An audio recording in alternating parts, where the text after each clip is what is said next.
kindergarten to 4th grade, and often I work with the middle schoolers also. This that you are hearing here is not only something that we're hearing with middle schoolers and high school, but also with elementary students and a lot of the college students also. So it's across the board. And then you wonder, why is this happening? And I like to say that the battle of the mind is real. So one of the things that we're going to talk about today is the fact that we already know this is happening.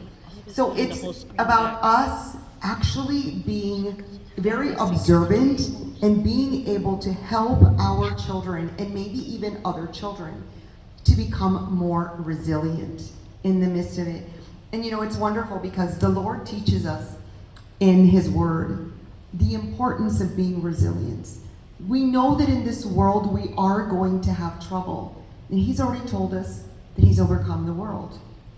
So if we see here, it says that if you have continuous stress, you start having actual effect not only in your brain, but also physiologically. So what are we finding? I'm finding many students of all ages having all sorts of problems with their critical thinking, being able to do schoolwork, being able to keep relationships with their friends. So this is something that is affecting them emotionally, psychologically, physiologically, and socially. Let's go to the next one. More and more statistics are out. I wasn't going to bore you with statistics, but I'm all about visuals because I'm a visual person. And if you look at this graph, and this is just the data until the end of 2020, and we see the spike. Actually, some of the data showing now says that there is a 60% increase since then. Oh, wow. Yes. Oh, wow. Oh, wow. And it's affecting people of all ages. So we see how the spike is going up. I've been having conferences with many of my peers in the area of psychiatry and counseling and psychology. And the amount of children that we are having to Baker Act because of suicidal ideation is extremely scary. So there is enough here, and I am going to be very honest with you. I am more concerned about the mental health of our society than I am of COVID-19. Because the survival rate of COVID-19 is very high, but we are losing children and we are losing adults. Sadly, I've been called on too many cases in which children have been Baker Acted, and I've had to be part of Baker Acts. So when you see this, this is the reason I'm here. Because we need to be aware and we need to keep our eyes open. Let's go to the next slide. So I'm going to be talking today about resilience versus survival, about the S's in resilience, and then some supports. Let's go to the next one. I'm just going to give you a quick overview. I want you to just, even before we start, these are just some little simple symptoms that we need to be aware of. And sometimes we overlook them because we think it's nothing. Something simple like, you know, this child has a continuous headache or a tummy ache or is a little whiny. Keep an eye on that. Why? Maybe, is this really typical behavior? What could be going on? Are they really just complaining? Those children that become very withdrawn, spend more and more time in their room or want nothing to do with their peers, nothing to do with their parents, nothing to do with anything. Why? Then you have those students or young adults who become very forgetful all of a sudden, and it's not that they want to be defiant. Truly, and this is something that I've had to help the teachers with, when you are very highly preoccupied with yourself and your sadness and your gloominess, you tend to become forgetful. Sometimes they even forget to take showers and groom themselves. You start seeing things that are not typical. Concentration, organization, the lack of interest. All of a sudden, they're really not interested in anything anymore. Or maybe interested in one thing. They're obsessed with their video games because now this has become their reality. Another red light, another flag. You have decrease in energy, or then you have the hyper energy. And people say, what do you mean, Kathy, hyper energy? Absolutely, the hyper energy. That child that just has to keep going, like the Energizer Bunny, because they don't know what to do with themselves. Or then you have that other child that has no energy and is just, you're thinking, what is wrong with you? Get off your bed already. And they can't.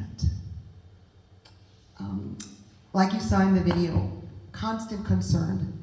I have children now that are constantly concerned. They don't want to come near anybody. We have many germaphobes. And that is also something else that is a concern. I was just recently speaking to a pediatrician. We have children that are now obsessed and don't want to come near anybody because they're so obsessed and so concerned that the germs, that's not healthy. So we see both sides of the spectrum. And then they can become, I'm seeing already signs in 2nd and 3rd grade, OCD, obsessive compulsive signs, because of the pandemic. So those are just some little symptoms that I want you to keep in the back of your mind. And you might say, well, it's true. I'm seeing this as young as kindergarten. I was having a conference with my assistant principal today, and I said, what? We just need to get ready for next year, because culturally, this whole year has changed and basically rewired many people's brains. So how can we help? So one of the things that, on a lighter note, I like to say, if you stumble, make it a part of the dance. One of the things that I try to teach my students is that nobody's perfect, and we're going to have difficult times. And if things are hard, it's kind of like you're stumbling, and then let's get together and then let's start dancing again. So even if things are not okay, always giving those children hope that it is okay, that sometimes we do feel sad, that sometimes we do have lack of energy. Let's see what we can do together to get better. So if you can just remember something, just remember that even when we stumble, we get it together and we just keep dancing. And that's part of the reason that I wanted to make sure that I would talk to you today. Let's go to the next slide. The first one is resilience and survival. So we do know that most of us right now are living in survival mode. We're just trying to put it together so we can get through the next second, through the next minute, through the next thing. And so are our children. It's not only us as adults. And kids are constantly, why is this happening? Why is this happening? Why is this happening to me now? Why is this happening? That's one way of looking at it. And I always tell children, listen, we may not understand why this is happening, but you know what? You are so strong. You're stronger than what you think, is usually what I tell my students. And let's see what we can do to get through this. So teaching them to adapt to the challenge. So we have some children that may be overly obsessed over wearing 2 masks, but then they cannot breathe when they do PE. So showing them that they can adapt, they can go and play at another section, maybe wear 1 mask or just not cover their nose when they're running. Say, listen, we can make this happen. And depending on what the situation is, it's basically just teaching them to expand their comfort zone. That even if they cannot be with their friends at the moment, they can Zoom call them. They can talk on the phone. They can hang on long distance. We've had children make play dates on Zoom with school because some of them are going through such terrible isolation. Let's go to the next one. So we know that resilience is an ongoing thing. And we all know that one of the most important things that we need as adults is connections with other people. So having that connection is so important. One of the things that we definitely need to do at all times is make sure that we do not self-isolate our children, we don't self-isolate ourselves, because we are doing more harm than good. Also, trying to reframe our children's thoughts. Many of our children are very fatalistic. Not only that, I don't know, I'm fatalistic sometimes. I'm thinking of the worst situation. On the way here, I was concerned because I was not leaving with enough time, and I'm thinking there might be an accident, and what if I don't get there, and I'm going to be late, and I got here with plenty of time, and we started 30 minutes later, and here I am having a nervous breakdown. Why do we do this to ourselves? Does anybody else? Do I have another person in the home, in the house? Amen. Thank you so much. Thank you. Thank you. Thank you for being honest. Well, imagine our children. Their worldview right now is that of what they are seeing on TV and what they're seeing around them. So trying to help them see things differently and embracing this change. I'm constantly telling my students and my own adult children, this is not forever. This is something transitory. You know, there was the bubonic plague, and that was a long time ago, and there was a Spanish flu, and we lived through that, and we're living through Corona. This is not forever. Let's move on. Resiliency. And it's that kind of attitude, and everybody's like, Kathy, are you always? Yes, I'm always like this. Those of you that know me can say amen. Yes, we are going, and that causes our children to have hope for the future and a good perspective. It's important for them to take care of themselves. Let's go to the other one. So I love my little dragonfly there. We soar with resilience, with self-care. It has to do with self-support, situation, and strategies. And I always tell my children, my students, and my own children at home, you know, God, you are fearfully and wonderfully made. I cannot quote scripture at my secular school, but I tell my children that they're fearfully, wonderfully, beautifully made. They don't know where it comes from. The truth is that God made us resilient. And we need to remember that. And we need to remind our children that He's equipped us with everything we need to deal with right this moment. So self-awareness is key.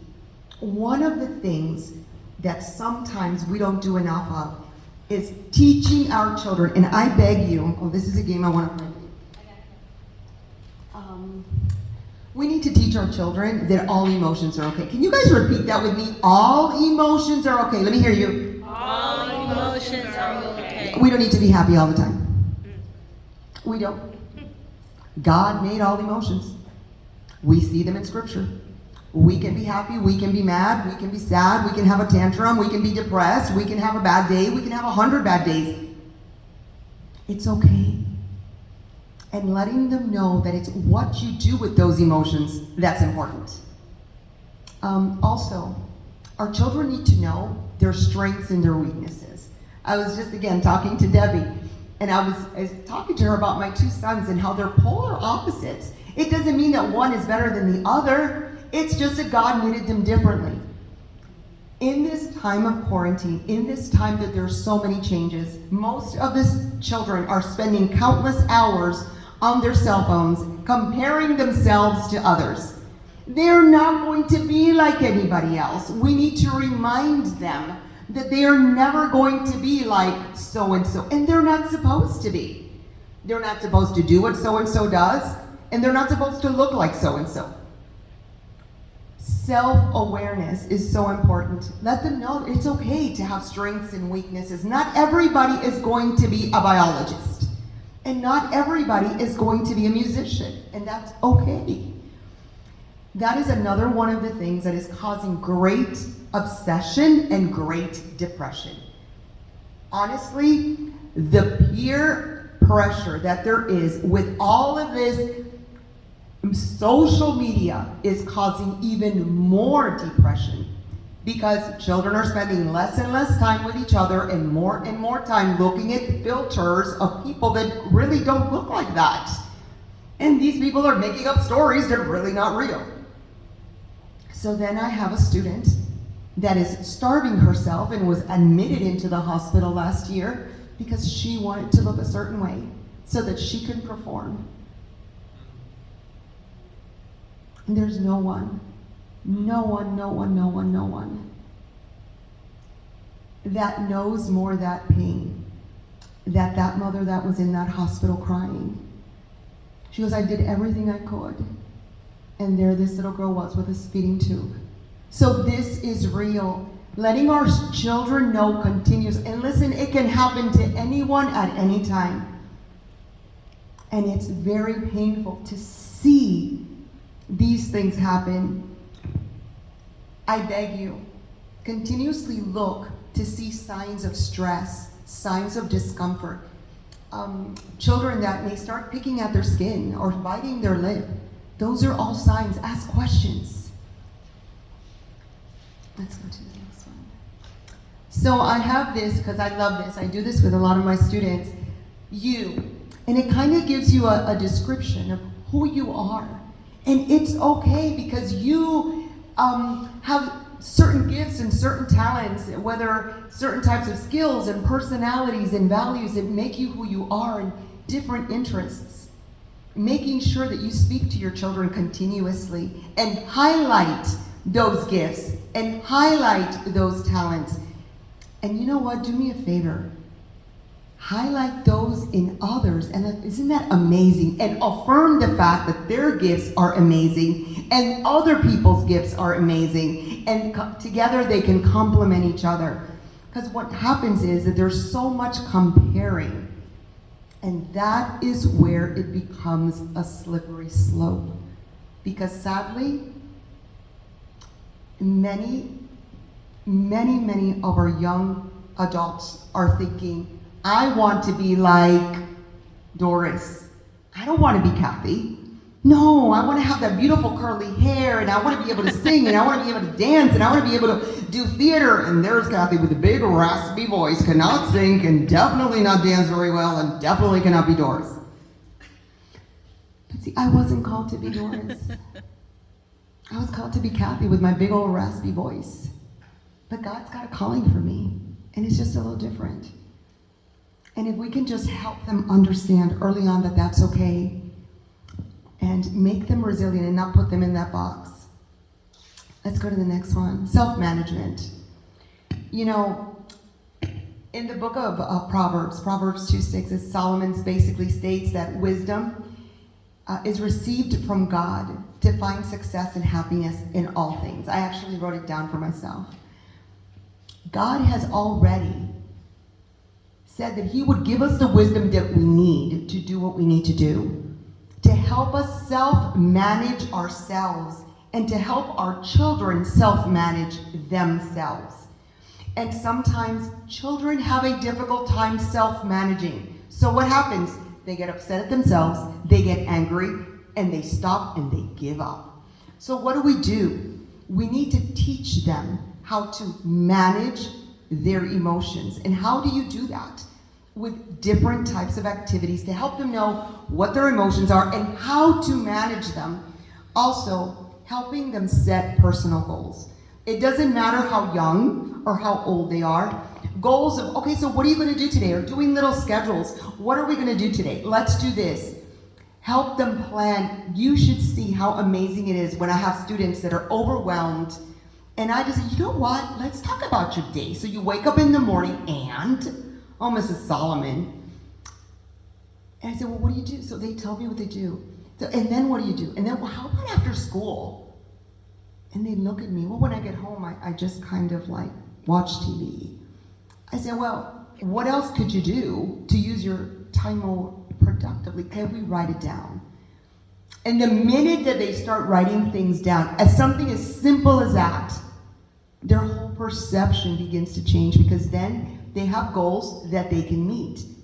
But left to themselves, not everybody is a type A personality like my daughter that writes everything down minute by minute and knows what she's going to do and tackle it. I'm not like that. It does not come naturally. So I need to help myself to do that. This is another area that some children feel that they cannot accomplish things because they don't know how to self-manage themselves. So again, another slippery slope. They feel that they are not capable when they truly are with a little bit of help. One of my big things, delayed gratification. We're having many children and many young adults and many college students feel that they're worthless because they don't understand delayed gratification. We live in instant oatmeal, instant coffee, instant everything, so they think life needs to be instant. No, it's not instant. It takes a while for a beautiful, big redwood tree to be the size of a big redwood tree. It started off as a little seedling, and they need to know that. They need to know that it takes time. If you want to be a big old strong bodybuilder, that didn't happen overnight. They need to understand that it takes time to become who they need to become. Studying takes time, singing, dancing, whatever career. Being in a relationship takes time. You're not supposed to be in a relationship that early on. It's okay. Just because one person has a relationship, everybody doesn't need to have a... So understanding in this society, in which everything in everybody's beautiful all the time. I don't know, they wake up in the morning gorgeous. That's not reality. For them to understand the truth versus what's fabricated. So I put this little slide. If you want to take a picture of it, a lot of my students like it. My older ones and a lot of the parents enjoy it too. Certain things that you can do to help with self-management. These may be things that you already do. But I will tell you that sometimes just using some of these practical strategies help our students. It doesn't matter how old they are. Teach them how to maximize their downtime. And everyone needs downtime. Just a few minutes by yourself, whether it's outside or just laying down, reducing the distractions of the cell phone, of the video games. Super important. Making sure that they take time to pace themselves. Time for sports, time for school, time with the Lord, time with the parents. Making sure that they understand that they need to have in their mind a schedule of what their day is going to look like, especially for us homeschooling parents. It's much easier at my work when the children have their schedule given to them by a teacher, because they know that they cannot go to the kitchen and go get toast and butter in the middle of school. Though when I was homeschooling, that was a problem, because, you get up, you take a walk, you go, you get some toast, you go this. Letting them know that it's okay to have this flexibility, but they need to have management so that they can complete all the things they have to do. We're going to talk a little bit about self-care now. One of the things that we are finding is our students, our children, are getting less and less sleep time. And we know that sleep deprivation causes anxiety and causes great depression. So our children need to have, and even young adults need to have, a certain amount of rest time. And by the way, can I share that all cell phones should be put away at a certain time, not in the room, far away from the bedrooms. Please, please, please, I beg you. Because the neuroplasticity of your brain, you are on that phone, all of those waves are going in, and all of that light is affecting your brain. So studies are showing, not by Kathy Salomon, but by psychiatrists and by neurologists, the importance of being away from your phone for at least 1 hour to an hour and a half before you go to bed for transition time.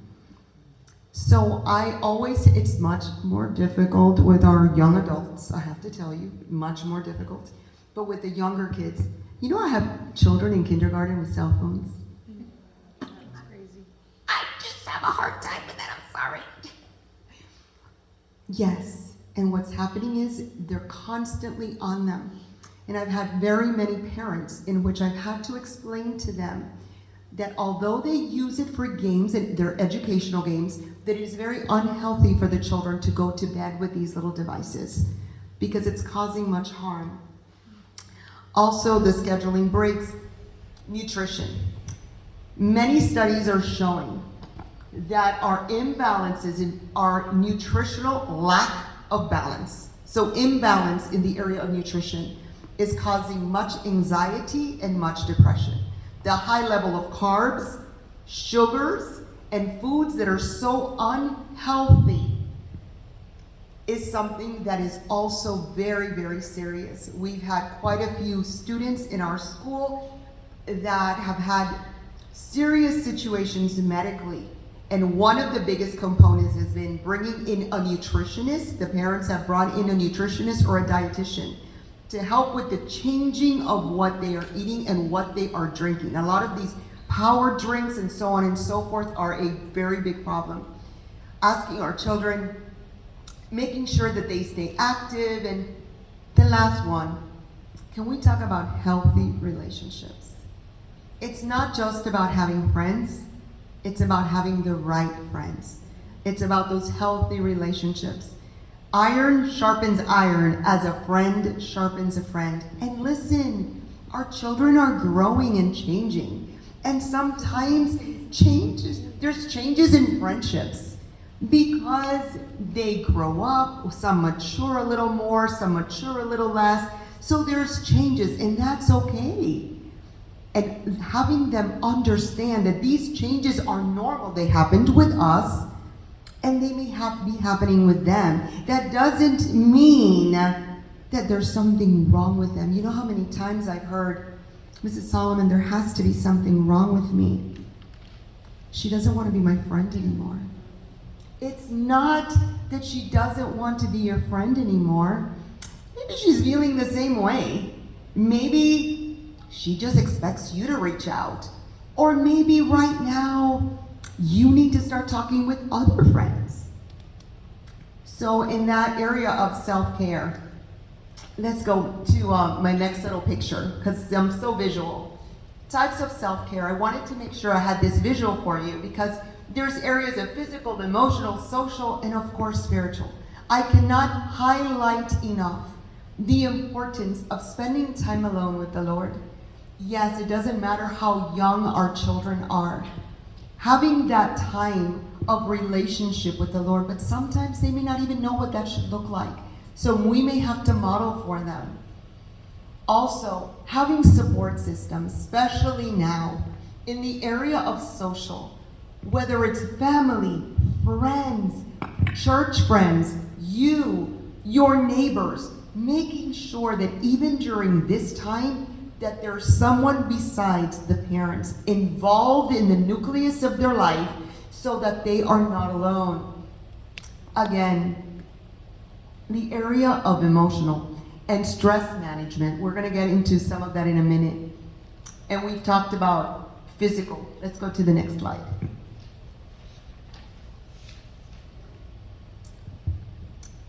I like to call this part situational purpose. So, we usually live in the yesterday or in the tomorrow and spend very little time in the present. So do our children. Okay, we're thinking about what happened yesterday and how good or how terrible I did. Usually it's how terrible I did with our kids. And what's going to happen tomorrow. And we miss out on what's happening in the present. So situational purpose. Making sure that we stay in the present with our children, having conversations with them that are age appropriate, making sure that you discuss with them their expectations and your expectations. And look, please, listen. A lot of the times, and I'm guilty of this, I'm hearing, but I'm not listening. You know how many students come crying to me and tell me, and I know they come from wonderful families, my parents just don't listen to me. Because sometimes we're not present. So if I can ask you for something today, please be present. Please be present. Our children are screaming for attention. And we need to give it to them, because if not, somebody else will. And that somebody else may not be the person that should be giving them the attention. And have them share with you, and at that moment, evaluate the situation. But don't say much. Listen, listen, so you can hear their heart. And it's in that hearing of the heart that then you know how they feel in the depth of their being. One of the things that I love to do with my students is reframing. And what is reframing? They're telling me about how horrible something is. And I help them look at this situation. For example, I'll give you an example of something that happened yesterday. This adorable child came to me and he had just lost his little dog. And now this is an only child, and this little dog was like his best friend, like a little sibling. And this little boy was not okay. Of course he's not okay. So I was grieving with him. I hugged him. Yes, I had my mask on at all times at work. And for a moment there, after he shared his heart with me, I gave him an opportunity to start reframing his mind by thinking of all the wonderful things that he had ever done with his dog. He went on and on and on and ended up drawing even a few pictures of great memories. So what did we do at that moment? Did I ignore the grief? No. I validated the grief. The grief is real. There is a loss. Did I allow him to stay and go deep into that grief and not get out of it? No. I helped him look. I reframed his picture with a different frame to help him start thinking about all the wonderful things and all those memories. Even now with COVID, as dark and difficult as it has been, there has to be some silver lining to help us reframe a situation. And that is so important, to help our children, no matter how old, to reframe. So, it's all about the mindset. Again, one of the pictures, because I'm so visual. So as you see here, if I say, I can't. Gloria, what would you say if I say, I can't do it? You would tell me? Sure you can. Sure you can. If I say, this is too hard. Kia, what would you tell me? You can do it. Why don't you try it a different way? Exactly. And you know what? It's kind of like helping our kids change their mindset just a little bit. Giving them those opportunities to change, the power of yet. Right now we're preparing for FSA, and I have kids that are saying, I'm gonna fail this, I don't know how to write the essays, Mrs. Salomon. I said, you don't know how to write it yet. What was it that you said? Okay, Mrs. Salomon, I don't know how to write it yet. That means that you're working through this.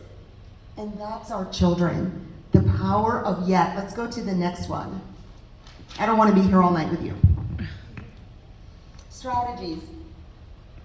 We've already discussed encouraging structure, having schedules, especially with homeschoolers, making sure that you have a good workplace that your children like.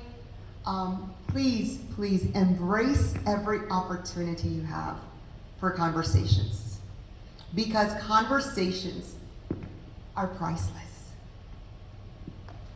Be purposeful with your time and find ways to self-regulate. Let's go to the next page, the next slide, and we'll see different self-regulations. I did not understand until I started working at my school the importance of self-regulating techniques. I find myself regulating myself, there I go. I find myself regulating myself continuously. And it's so wonderful because God has given us the perfect body so that we can do this. One of the things I'm constantly teaching the students, and I do myself, is purposeful breathing. And you say, okay, so how's that? So I'm going to show you. And I'm sure that, I'm sure that all of you do this, so just humor me. Let's try to do this together, though. No, I can do it. What's important is, like I always try to tell my students, is we want to make sure that we get enough oxygen into our lungs all the way in, and then we're going to exhale it all the way out. So we're going to do this 3 times. We're going to do a triangle, and so what we're going to do is we're going to do this together. We're going to inhale going up, Then we're gonna hold it, the breath going down, and then we're gonna let it go as I go across. Got it? So let's do this. 1, 2, 3, go in. Hold it. Slowly release. When you slowly release, I want you to think that you're blowing through a straw. Go in. I want you to fill your lungs up this time around, okay? Fill your lungs up, like pretend they're a balloon and you're filling them up. And then we're gonna let it all the air out like no more air in the balloon. Let's go. Let's go in. Hold it.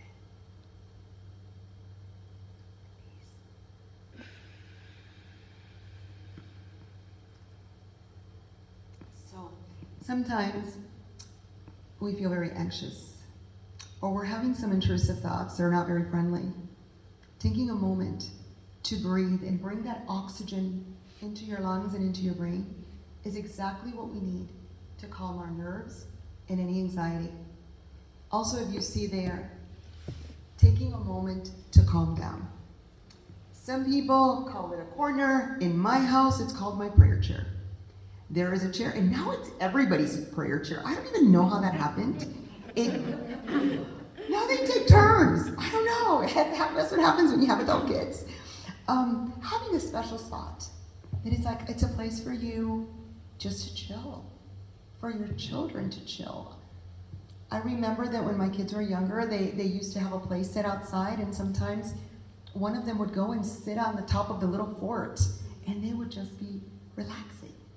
And that was it wasn't a timeout, it was a calm spot. We all need to know, and our children need to know, that it's okay to have a calm spot. I always encourage journaling. Some people are writers, some people are not. There's other students or other young adults that like to draw, whether it's sketching or writing music, whatever it may be, but something to help them self-regulate. Also, give a daily emotional check-in. You know what? One thing that I've developed with my students and even at home with my adult children is keeping my finger on their emotional pulse. How are they doing? Taking a moment, not when you're cooking, not when it's crazy. How was your day today? How are you feeling? What's up? And just having that moment of eye contact. The world's, again, you're being present. The world has stopped. And for that moment, it's all about Katie. It's all about Nikki. It's all about Talia.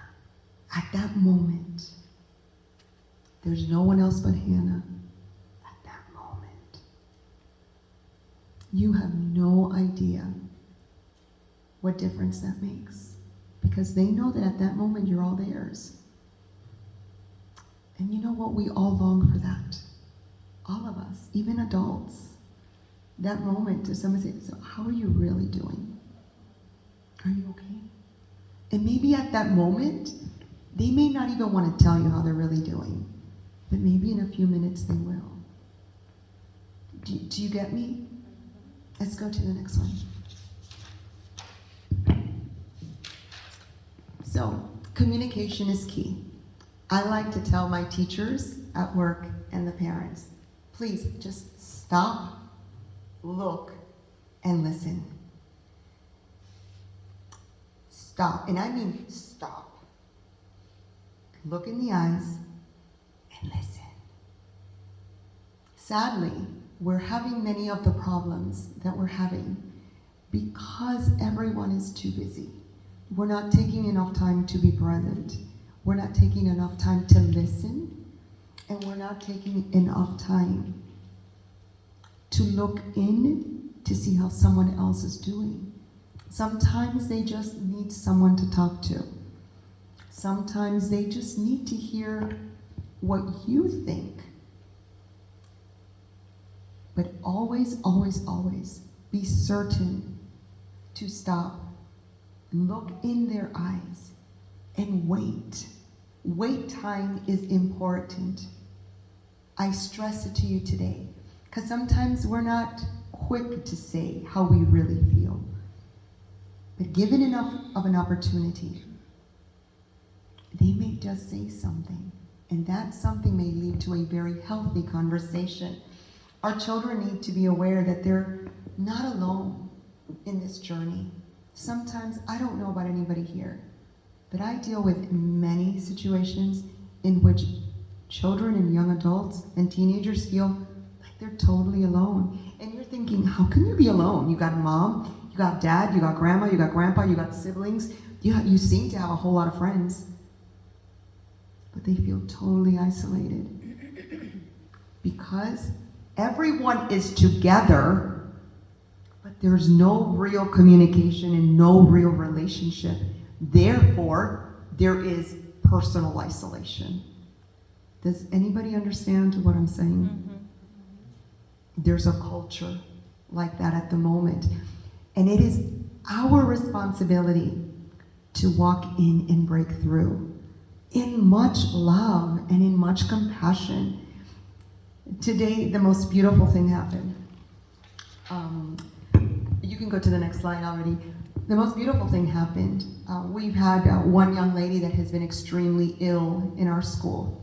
Very, very sick. She is one of our high flyers. She's a 6th grader. She's been straight A. She's been in kindergarten. She's gorgeous, but she's been terribly ill.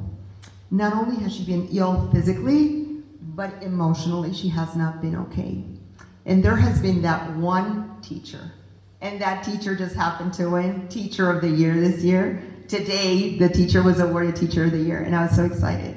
This one teacher, and I have goosebumps just saying it, has taken the time to slowly tap on that glass and tap and tap and tap until she finally breaks through. And this young girl is blossoming. Now, her physical condition is still there, but emotionally, she's doing better. I was talking to her mother today, and the mother was just sobbing. Sobbing, sobbing, sobbing. She goes, you know what, Mrs. Solomon? This teacher took the time to knock and knock and knock. Listen, ladies and gentlemen, we need to be those knockers. We need to continue to knock and not give in, but in love. Not with an attitude, not with, but you need to tell me what, da, da, da, da. So let's talk. So what I love to tell parents and even my own students is communication is key. So how do we start a communication with our children? How do we start a communication, have them start communications with others? So, hey, you know, so-and-so, I noticed that. So just little conversation starters that are not very invasive, that are not very, like you're interrogating them. It could be, you know what I heard? Is that true? What do you think? Having just opportunities, and let them know that they can use these same conversation starters with their peers, because sometimes their peers don't even know how to start a conversation. Therefore, everybody is self-isolating. Let's go to the next one. Supports. Of course, parental supports.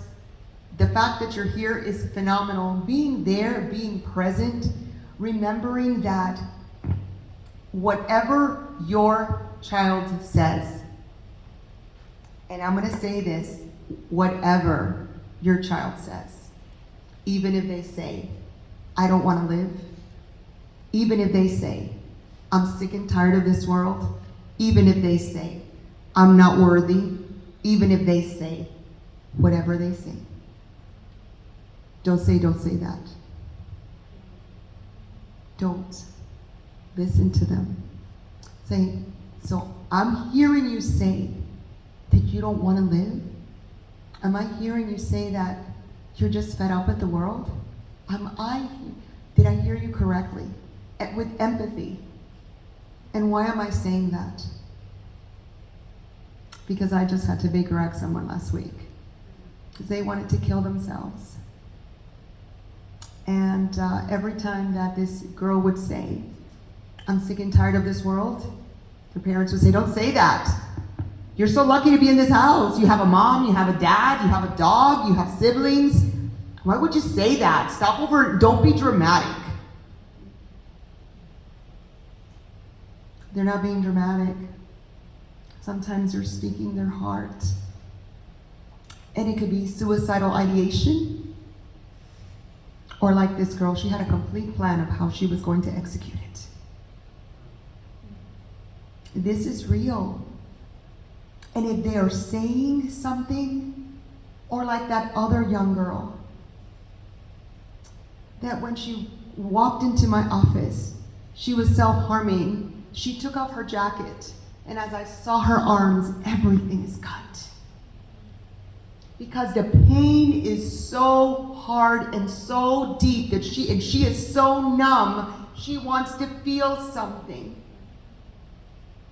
So what do? Prayerfully, we ask the Lord to give us wisdom, knowledge, and understanding as to how to navigate this. And we seek help and support. You know, sometimes making sure that they have a good relationship with their siblings, with extended family, with friends. Making sure that if they have teachers, even in a co-op, or they have a coach, a soccer coach, a basketball coach, a dance teacher, a theater teacher, pastors, ministers, people in the church, counselors, therapists. You don't know how often I speak to parents because there are certain situations that they need more than what a parent can do. They need counseling from a licensed mental health therapist, whether it be a counselor or a psychologist. And I'm very mindful that if they're Christian, I am more than happy to navigate and send them to a Christian counselor because they need help. And sometimes we as parents need help to know how to navigate. Like I tell the parents, we need help to know how to help our children. But please, I beg you, and if you ever have anyone that mentions to you that their child said something, please let them know that they need to turn to help. We don't want to lose anyone. Let's go to the next slide. So here are just some simple resources. Here are some apps, some mindfulness apps that a lot of the young kids like to use, like Headspace and Calm.com and Smiling Mind. These are just some little therapeutic apps that they can use. You can get some Christian counselors going on Focus on the Family. I go there all the time. They have a counselor network, and you can look in your state and look in your area. Also the Christian directory of counselors, or Thrive, which is .com. You can find any counselor that you would like. There's suicide support, crisis support, Chrysalis, these are different ones. I often go for resources to NAMI and SMASHA. These are just resources that are out there. I wanted to make sure that I would put these up just in case you wanted to take a picture, maybe for yourself, or just to have it handy if you know of someone that may need some help. We want to make sure that we are very prayerful, but very watchful. The Lord gives us wisdom, gives us discernment, gives us tools so that we can help our children and navigate different seasons of their life. And the last one is just a couple of pics also of crisis control and different things that are out there that may be useful if you know of anyone that may need any mental health help. And that basically concludes what I wanted to share. I did have a couple of little things that I wanted to play with you, but I know that it's kind of late, No, so. let's go. Come on. No. Let's go. So first, before I even go into have our little fun game, are there any questions? Is there anything that anybody wants to ask, or I just blew you away because it's just so informational? I'm gonna take off my jacket. Am I so boring? No, no. You were amazing. No. Thank you, Kathy. Yeah. You were amazing. Now I can be just super relaxed, right? Kathy, I have a question. Thank you so much. We've learned so much. I've taken a million pictures and videos. What would you think is an assumption? What is a common assumptions that parents are making? You mentioned some assumptions there that they tell or that they assume that's the right thing to do, like don't say that and that sort of thing. Is there an assumption that you just wish parents would realize that it's not just about like asking questions, but what other assumptions are we may be overlooking as a community, as a parent, with regards to building grit, to building resilience? What is an assumption that we're making because we're all come from that generation of it wasn't available to us, and so we built grit naturally. Now, like you've spoken and you said everything's there has been available. too much enabling. Okay. We have given too much to our children.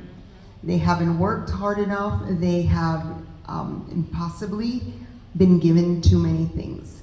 So they don't know delayed gratification. They don't know sometimes how to work hard. Also, on another note, this is a different era that we did not live through.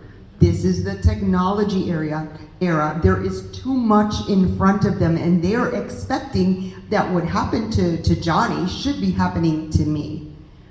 So I think that we need to find a balance. I think that teaching our children that grit, knowing that they need to work hard. I know that, for example, in our family, we made sure that we would teach our children. I remember, and this is just hilarious, we a lot of the kids that we knew at the time were all getting, this is a long time ago, they were getting their little Wii. Remember when the Wii was popular a long time ago? Well, we told our children, if you guys want a Wii, well, you're gonna have to work, and you're gonna have to make money, and you're gonna have to put your money together, and then you're gonna have to purchase your Wii. And that's exactly how they did it. You know, teaching them early on responsibility and grit. And when things are hard, you don't give up. You press through it and you walk through it. So, and that has been something even now during COVID. One of the things that I had told some of our neighbors is, you know what, this is a wonderful opportunity to teach your children to do certain things at home that maybe they did not do before. Whether it is to fix the fence in the back, yes, go fix it with dad, or help me in the house and let's bake bread together, or let's do something to bless somebody in the neighborhood that could not do groceries. So teaching them to see outside of themselves. I think it's also a selfie generation. Everything is about me and how great I have to have everything. All sometimes one of the things I tell parents is we need to see out, that children need to learn at a very early age that the world is more than just you. It is about us. Did I answer your question, even if it's just a little bit? You answered my question, but it only lends it to another question, which is, how much of it should we, your husband's calling you. How much of it should we have consideration and compassion for our children and not cross over into, because kids like to deal in our family, maybe it's a roulette thing, but they like to deal out these cards called guilt cards. And how much of the where do we stop? Like, okay, I feel guilty about this because my child is going through something, but I have to set these boundaries because before you know it, there is a gray area of I'm trying to hear you and understand you and empathize with you, but you still have to do the dishes. But I mean, how much of that do we, is there like a healthy, is there a short period of time that we just allow them to retreat from the responsibilities of the world, so allow them to like go through whatever they're going through, or do we just like go, okay, I understand you, but you still have to do the dishes? I understand what you're saying. Where are the boundaries? Where are the boundaries regarding like, you know, from empathy to just Enabling. You know those words, I don't know. Somebody take out a Enabling. dictionary. Empathy, the balance between empathy and enabling. I think that it's always going to depend on the situation, and I think it's also going to depend on the child. And you know your children in a way that I will never know them. There are some children that may be in a very dark place, and at that moment, they cannot do the dishes. And it's because they're in a dark place, and what they need at that moment is possibly retreat and some time alone, and maybe some time of mom or whoever the closest person is to be there with them to talk them through it. I always like to say, we want to make sure that we have our finger on their pulse. Because I've seen too many young adults and young teens spiral very quickly, I am one to always try to see and I always tell the parents, try to see how far you can push. I am, like I've told parents before, I am not all about having the child continuously in bed. No. You get up, no need to be in bed all day long, fix your bed, and let's get to it. If you see that child continuously in bed, you want to keep an eye on the fact of why is this child continuously in bed. Also, I always tell parents, make sure that you have your expectations very, very clear. This is what you need to do in our home. These are your chores. This is what you need to do. And if you see that continuously, it's not that they're being defiant, but you can even tell when you have a child that all of a sudden doesn't really want to eat anymore, has lost interest in eating, is not really wanting to do their chores, laying down in bed, it's more than being defiant. So at that point, you start putting your finger on the pulse and saying, what else is going on? Now, if they're having fun, wanting to be with their friends, doing this and doing that, and still not doing the dishes, listen, you're not going anywhere, you're gonna go do the dishes. And after you're done with your chores, then maybe you can hang out with your friends. So it's basically finding that balance, but always keeping does that answer your question even a little bit? 1,000%. Yeah, one of the questions that came in for you was a mommy that was feeling, she's concerned for her child because she has friends, or he or she, they didn't specify, but they have friends, but they feel like when they're in a group and they're having fun, it's nice, but then there's never a follow-up. So the children feel, or that child feels very lonely afterwards. What would you say or suggest that, that child maybe does, or what should the mom, how should she deal with that? That is something that we're seeing more and more and more of, because we don't have that culture anymore of community the way we did prior to COVID. We're having a lot more isolation. So one of the things that I'm continuously telling children and parents to do is, as a parent, sometimes encouraging your own child to be the lead. And I know that children sometimes get tired of being the lead, but saying, well, you know what? Why don't we make it our house? Or why don't we do the Zoom call? Or why don't we, or you know what? Why don't we bake some cookies if it's a girl and drop them off over there? Or if it's a guy, if they're already doing sports, listen, why don't we meet at the park and shoot some hoops? Trying to get them and letting relationship, and sometimes one of the things that has happened because of technology, we are finding a big disconnect in this generation. We're finding this disconnect that we didn't have. We used to pick up the phone and call someone, and then they would call you back, or you would just see them because you would go here, or you would go there, or you would go. So trying to help our children connect the fact that even if nobody reaches out, you be the one to make that phone call.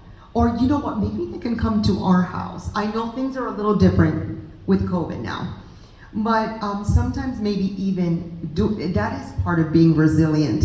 Even if things are a little bit different out there, just telling that specific child, why don't we do this and become creative? Because at the end of the day, also, most kids feel like that. Most kids That do other feel kids like that. A lot of children, and sometimes, listen, there may be quite a few introverts in a group, and none of them really know what to do. It's a very awkward time. It's so different than the way things used to be. So it's almost like having to teach them how to, right? I hope that answered a little bit. Thank you. Yes. My question is, even though you might have a good and open communication with your children, or you feel like you do, when would you think to seek outside help?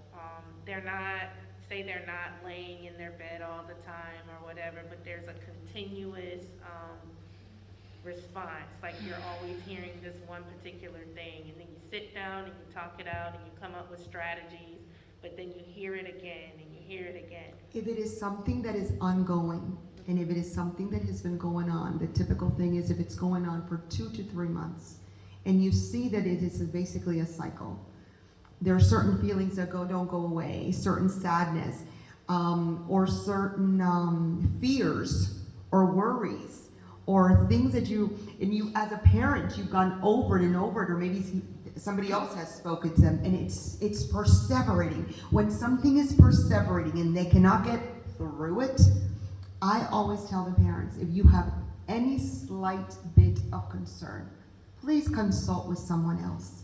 Consult with someone, whether it's the pediatrician or it's a counselor, or with someone that may know of that, about mental health. Because like I have people at work that are not counselors, but they have someone that they know that used to be a psychologist in their country. I said, well, you know what? Why don't you consult with them first? So I would say anything over 2 to 3 months, I think it's something to look into. Mm-hmm. Yes. I have something to say. What would you say to parents who, and I know some people who are like this, I've met people, even in homeschooling, who, because they're so afraid of losing that image of the stigma, perfect family, or, I'm such a good mom, how could this happen to me? It happens. They fail to seek help for their children, and so they're hurting them more. What would you say to that? I'm going to say, please, please, please. If your child had diabetes, you would go to an endocrinologist. If your child had a heart condition, you would go to a cardiologist. If your child had cancer, you would not avoid the oncologist. So I beg you, if there is any sign of mental health, please take them to a counselor or a psychologist. I beg you, if there is one person that has seen what can happen, it's me. And that's why I'm here today. And I first and foremost, I go to the Word of God, and I know that the Lord has answers for everything in His Word. But He also tells us to be wise. And like I said, there is nothing wrong seeking mental health help for your children if there is a concern.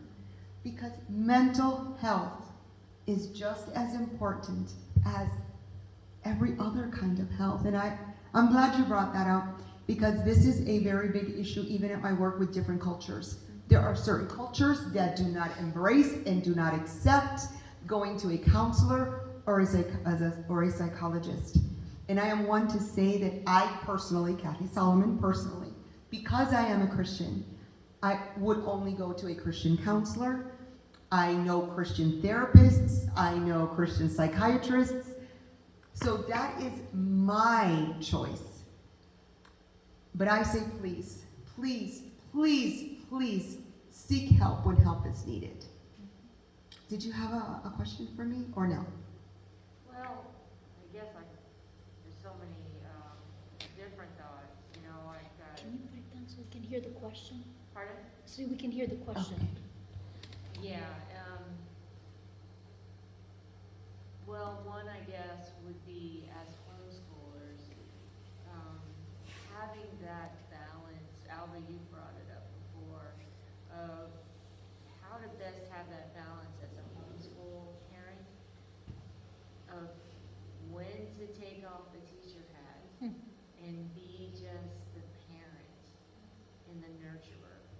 It sounds to me like many of us struggle with that balance. Like, okay, what time am I gonna actually just take off my directive, finish this, get your room clean, you know, all those kind of things that we have to do to help them, I guess, have a sense of order and schedule.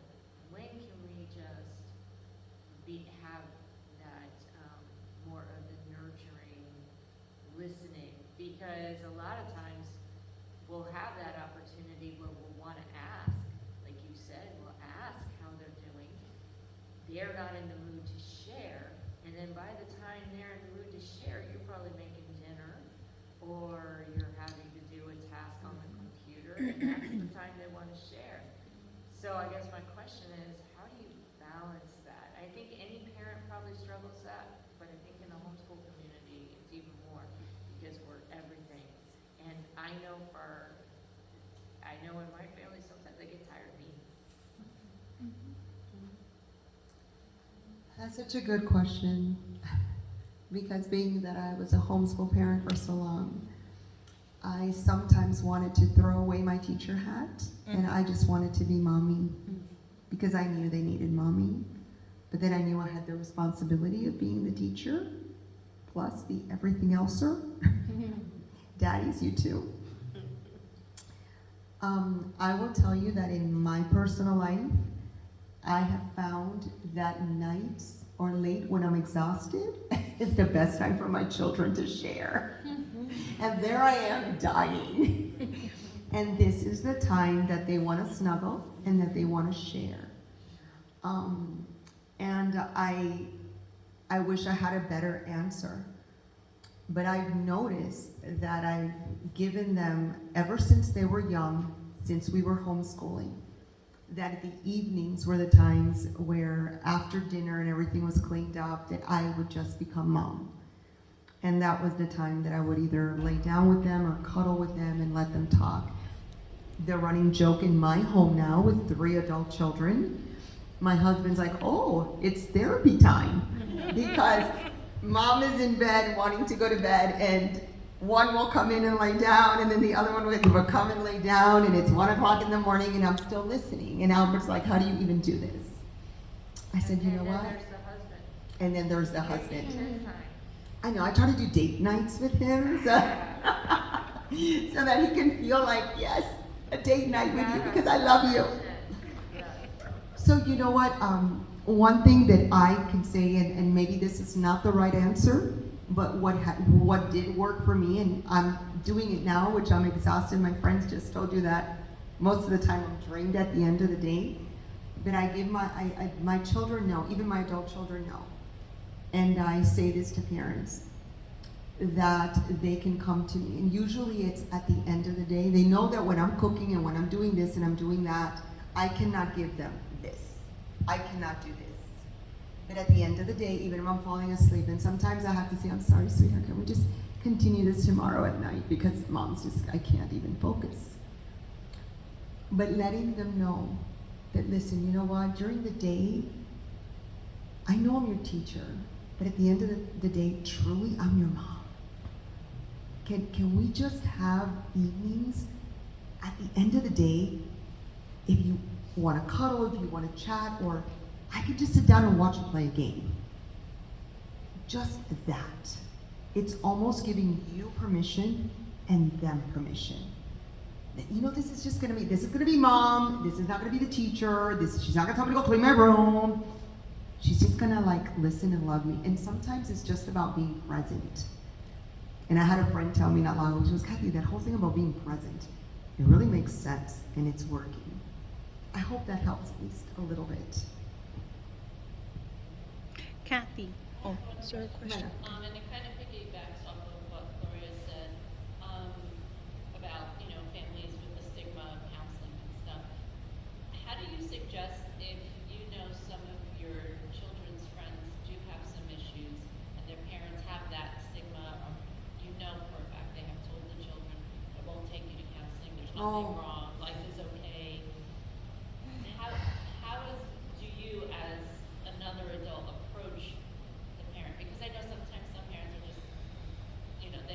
have them watch this video. That is extremely delicate. Yeah. That is a very delicate situation. I deal with it on a daily basis. And then I have parents that never want to speak to me again. And I tell them that I respect the way they see things. There is no clear answer. One thing that I have done in the past in situations like that is I've talked about hypothetical situations or stories that I've heard. Very easily you can say, you know, I went to this homeschooling conference and there was this lady there and this is what she was sharing. And it was just eye-opening to hear the things that are happening. And you know what I love the best? That you know she mentioned something that if a child has cancer, a parent would run to the oncologist. And if they had diabetes, to the endocrinologist. And she made me start thinking that if there's some sort of hormonal imbalance, because that's what it is, biochemical imbalance in the brain, then why would you not go seek help? And what I've tried to do, because listen, I'm surrounded by people that feel that way. And it is a stigma that I wish I could just stand in the top of a mountaintop and say, please, we just need to help. And that doesn't mean that I'm gonna send everybody to go get drugs. And it doesn't mean that everybody's crazy. It's just that we need a little help at this time to get through this. And sometimes it's as easy as, you have no idea. I was sitting with a little boy today that was having a horrible time. And after just 15 minutes of talking to me, it's like he got all of this off his chest because the parents are going through a divorce. And he has nobody to talk to. And then after 15 minutes, he goes, I feel better, Mrs. Salomon. I had to hold my tears back. You know, that. So, I would never be confrontational because you want to keep that relationship open. But you know, if the moment comes, you know, sharing something like that might be helpful, and definitely bringing it to the Lord in prayer that God would just open eyes that people may see and understanding. You know what, Sure. maybe also reassuring that friend of yours that, you know, just because your child is going through something, and that's what we tend to do as parents, we blame ourselves. And I guess that's where the stigma comes, that we want to keep this perception of a perfect family, that there's, you know, that I was a good mom, how could this be happening to my kid? But maybe just reassuring if it's a friend of yours that, you know what, it's not your fault, it's a generational thing. This is happening everywhere to every parent, so you can't put it on yourself. You don't want to have any regrets. Exactly. You know? That's such a good yeah, point, you know. Gloria. Absolutely. Because you know what, the first thing is we always blame ourselves as parents. We feel that we didn't do enough. What did I do wrong? And sadly, it can happen to anyone. Oh, go ahead. I had another one along that when you're saying you don't want to have any regrets, because I know my teenager feels like he's the oldest kid in the history of the world to not have a cell phone because I just don't have peace about it. In my spirit, I'm seeing so many of my friends' kids struggling with what you're talking about, the comparisons, the addictive nature of the likes and the constantly having to be on that screen and stuff. And so I'm like, well, once it's there, if I have to pull it back, then it's an issue versus just not bringing it in the house, and then we don't have to deal with all that stuff. And yet, How old is he now? he's 14. Oh my goodness, you could tell that the Salomon kids didn't get phones till they were 15. He's got that. Okay, well, thank you. Well, this is the thing is, I'm just having that sense of, I don't want to be led by fear. I don't want to parent by fear. But I feel like it's almost like it's this, I mean, I know it's a great tool, we all use them, Right. but I feel like there's so many doors to things that can come in that are harmful. And I feel generally, and I could be deluding myself, that my kid's fairly happy right now, even though he really would just assume that I get him that phone. And, but I've seen so many kids that once they get it, wind up so unhappy because of all the other.